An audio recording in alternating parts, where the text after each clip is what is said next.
Because it would be so easy just to play him as the icon or as the edifice. That title, American Prometheus, being you know a case in point. Yes, and One of the I think, sorry to interrupt, but I think that thing and the title of the book being American Prometheus, I think we wanted to also lean into the Promethean aspect of his character, and also the kind of Faustian aspect of his character, which is really really important. That's the sort of tragedy of the story, I guess. Absolutely, absolutely.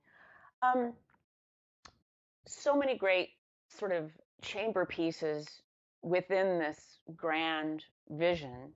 And one of those Mm. chamber pieces features you and Gary Oldman, Yeah. Oppenheimer and Harry Truman. Wonderful scene. Um, again, played on so many different levels, and it's a little cat and mousey in terms of this is when Oppenheimer comes to Truman, and as he famously said in real life, I feel like I have blood on my hands, and Truman did not want to Mm. really hear about that.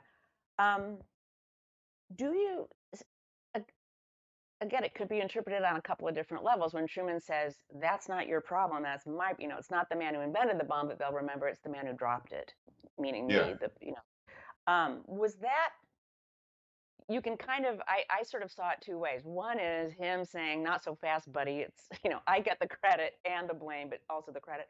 Was it him trying to kind of one up Oppenheimer or trying to assuage his conscience, do you think? And did you and Gary play it in a particular, did you talk about it one way or the other when you went in to do it?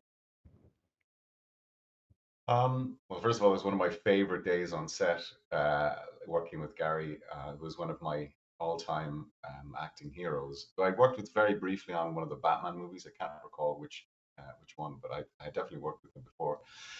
And in terms of I guess, is Oppenheimer looking for some sort of absolution in that scene, uh, or is he looking for to be I'm not sure.